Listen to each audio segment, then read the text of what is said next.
Computer case fans are a lot like cars. They come in a lot of different shapes and sizes. Some are more reliable than others, some are flashier than others, some serve different purposes, but for the most part, you buy the one that just feels right. But if you're like me, you buy the one that's the most practical. So what makes a case fan the most practical case fan? Let's talk about it. So there are two main sizes of case fan. These are all 120 millimeter case fans. You normally either get 120 or 140 millimeter case fans. You'll find larger and smaller sizes. You'll typically find the largest size you'll find is 200 millimeter, and I've seen all the way down to 92 or 80 millimeter case fans.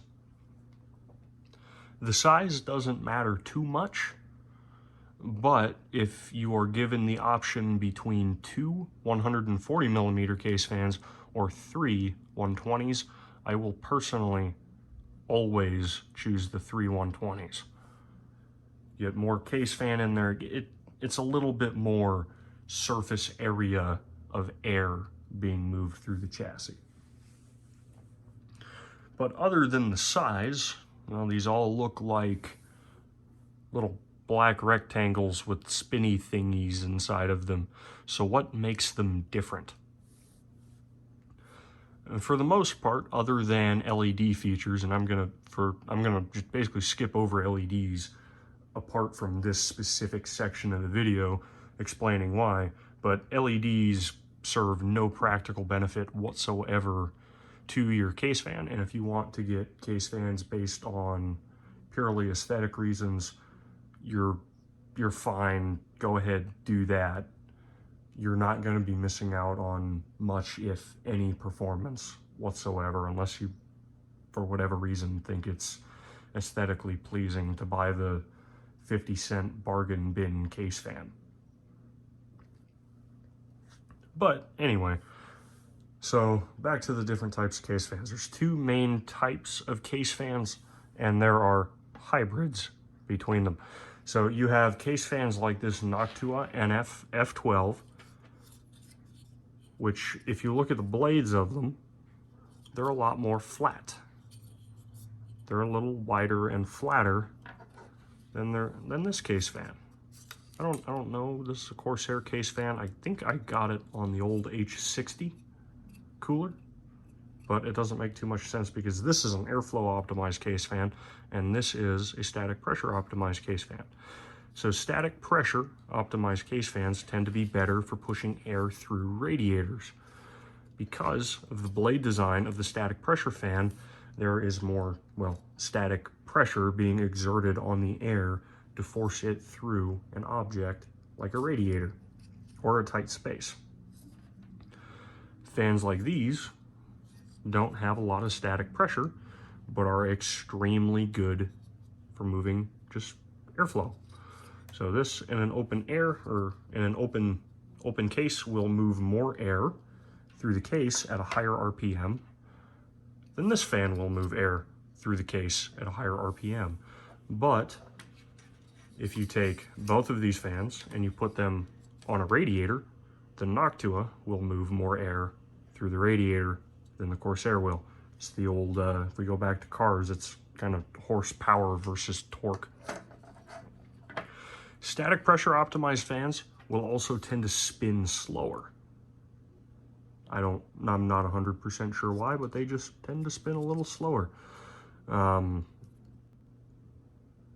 than that, there's not too much practical reasons to think about certain case fans other than others, or as opposed to others. Certain case fans like this Noctua will have these little rubber grommets on them. These are anti-vibration pads. So when you put them in the case fan, or when you put them in the case, they will tend to vibrate less. This is just kind of a little neat thing. It makes them a little quieter. When you do get your case fans though, make sure you get case fans with 4 little pins instead of 3.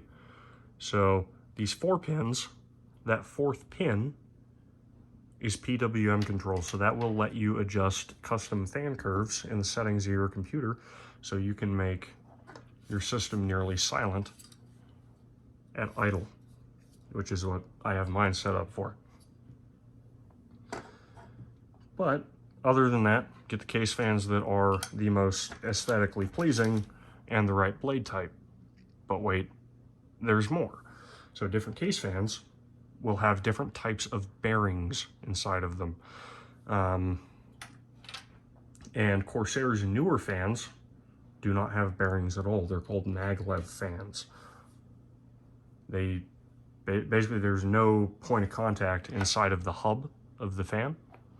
So they tend to last a very long time, but they are very expensive. And that's a good rule of thumb for case fans. The nicer the bearing type, the more expensive the fan, which is why it's not too important to memorize what different bearing types do what, because for the most part, they follow a general curve.